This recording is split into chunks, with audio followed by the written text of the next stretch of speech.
So it's safe to say the UFC needs to get Nate Diaz back in the cage. What's up, everyone? Mike Wellman here for TYT Sports. Mike Wellman, a.k.a. New Guy in the comments section, a.k.a. Leonardo DiCaprio's uninspiring cousin. What?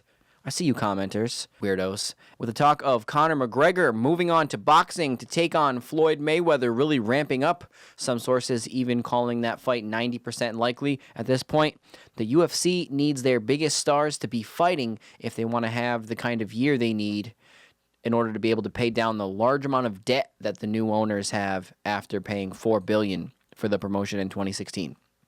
So names like Rousey, Lesnar, as I said, McGregor, all currently off the table, and even with the impending return of George St. Pierre, Nate Diaz is one of the biggest stars the UFC has right now, and they need him to be fighting. We last saw Nate at UFC 202 in his rematch with McGregor. The first fight was a huge success, so they booked the rematch. Originally, it was scheduled for UFC 200. Then McGregor decided that he wanted to continue training and skip a video shoot for a commercial along with a press conference. So the UFC pulled him from the fight, bumping the rematch with Diaz to UFC 202. McGregor won the rematch by unanimous decision. Diaz, of course, winning the first fight by submission. So that's the last time we saw Nate. And Nate said after that fight at the post-fight press conference, he said in regards to the trilogy fight with McGregor, whenever they're ready, but I'm not doing shit until we go for round 3. You won't be seeing me until then. So Diaz is definitely smart to not want to fight again unless it's against McGregor. I mean, UFC 202 alone, he is rumored to have made more than $10 million. He had a $2 million disclosed fight purse, which was one of the highest in history, in UFC history, and the pay-per-view was the most bought UFC pay-per-view. So think about that. Before UFC 202, it was UFC 100, which featured Brock Lesnar, George St. Pierre, Dan Henderson versus Michael Bisping. McGregor and Diaz did 1.65 million pay-per-view buys for UFC 202, around 1.6 for the first fight. So needless to say, Nate made more money in each of the Conor fights than he did at all prior to that. Nonetheless, he's made more money in those two fights against McGregor than most fighters ever will. But if he did want to fight again, who should he face? All right, so let's look at 5 options for the younger Diaz brother to face should he decide to step back in the octagon anytime soon. Going backwards from 5 here. Number 5, Michael Chiesa. All right, hear me out on this one. I wanted to throw in kind of an unlikely choice, a fight that's not out of the realm of possibility, but also a fight that admittedly is not really on anyone's radar. All right, like I said, hear me out on this one. In the world of money fights and everyone wanting to just fight other fighters who are already well-established pay-per-view draws, that's not a way to make new stars. So you never know what matchup in the UFC or at all in MMA that fans are going to cling to. I mean, McGregor-Diaz 1 came together on 11 days' notice. And after that first pretty rushed press conference between McGregor and Diaz, it was like these two had instantly ascertained the hottest feud in the sport. And again, that fight came together on 11 days' notice. So you never know. Sometimes you have to look for fights that will keep the division moving. And this is kind of that option here. You know, say Chiesa beats Diaz. Mike Chiesa, not exactly the next Dwayne "The Rock" Johnson on the mic. I'm just saying Chiesa is currently ranked 1 spot ahead of Diaz on the official UFC rankings. It's an interesting matchup that could easily serve as kind of a comeback fight for Diaz, where he would obviously be at least a moderate favorite coming in. So the matchup itself, Diaz would definitely be favored on the ground, but Chiesa has been put in some tough spots. He's super entertaining, he's resilient, he can take punishment, and a fight between Nate Diaz and Michael Chiesa is obviously not a license to print money, but it would still be a solid fight, I'd say. All right, number 4. Nate Diaz should take on the winner of Eddie Alvarez versus Dustin Poirier. So Alvarez is now a former UFC and Bellator lightweight champion, and Poirier is 5-1 since moving up to 155. And Poirier's looked amazing since coming up from featherweight. If Alvarez can rebound here, I think Alvarez versus Diaz has kind of an old school feel to it. Both guys were around since the sport's earlier days. Obviously, much longer career for Alvarez there, but both guys are super tough, and the lead-up could definitely sell some pay-per-views.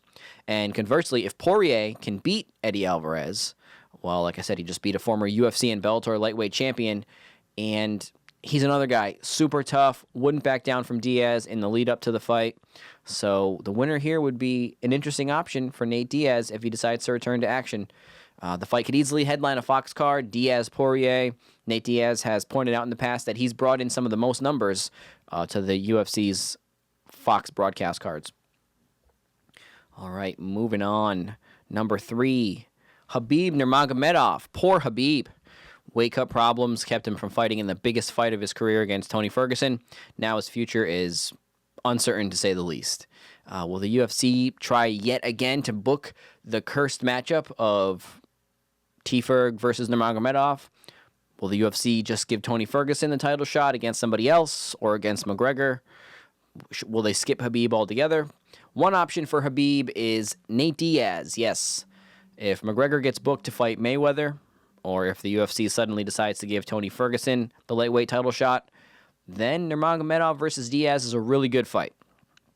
We've seen Diaz get kind of handled in the past by guys who were bigger than him, like Rory McDonald. Khabib handles people like he's a much bigger fighter. So this would be an interesting matchup. Khabib would likely be able to control Diaz and get him to the mat. But what would happen once Diaz is on his back and the fight actually hits the ground? That's where it would get pretty interesting. Lightweight division right now, pretty much because of Conor McGregor and because of this Khabib-Tony Ferguson curse, where they've tried to book the fight, 4 times now, and it keeps falling apart. This has kind of kept the lightweight division, at least at the very top, pretty paralyzed, right? So you don't have contenders really fighting each other. You got a lot of guys coming up the ranks. You got a lot of guys breaking into the top 15, or at least deserve matchups in the top 15, but not a lot of movement going on in the lightweight division, and Khabib versus Nate Diaz is a great way to get this thing moving again. All right, another option, a better option for Nate Diaz is Tony Ferguson.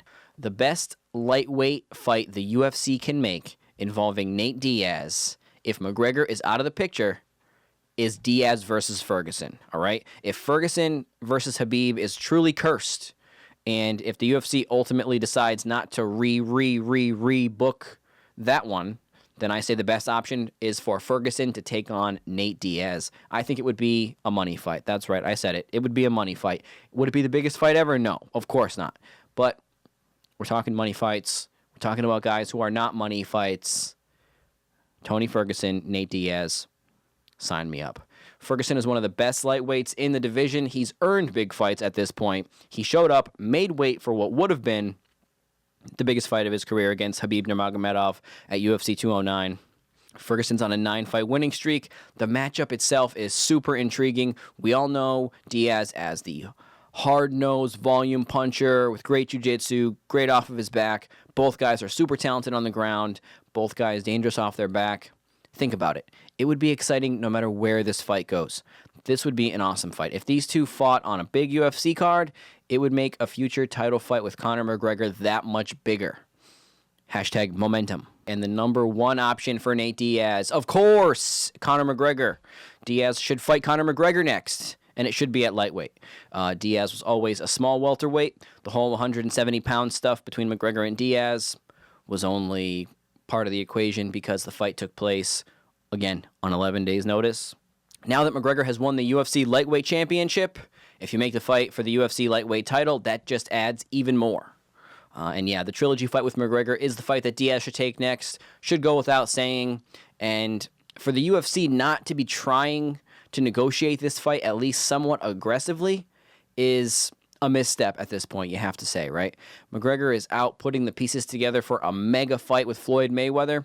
And if the UFC is going to be involved in the promotion of that fight, that's great. But if they're not, or if they're not going to have the biggest part in it, this is pretty unprecedented territory regarding McGregor versus Mayweather. But nonetheless, whatever role the UFC has with that fight, the fight they should be trying to make in the mixed martial arts cage is McGregor versus Diaz 3. McGregor has a lot of options. This is the biggest option for him in MMA. McGregor, Diaz 3. All right. So, and just a side note about Tony Ferguson and Khabib, Nate Diaz aside, what do you guys think? Should the UFC give Tony Ferguson the lightweight title shot? Should he be able to skip Khabib? I say you at least keep him as a backup, right? If you make Diaz versus McGregor 3, what do you think? Should they make Diaz McGregor 3? Should they make Tony Ferguson versus Conor McGregor, Tony Ferguson versus Nate Diaz? What about Khabib and all this? Are you sick of that matchup? Which fight do you think Nate should take next? Let us know. My name is Mike Wellman. Follow me on Twitter at MikeWellman88. You can subscribe to my YouTube channel, The MMA Word, youtube.com/The MMA Word, and be sure to follow and subscribe to TYT Sports.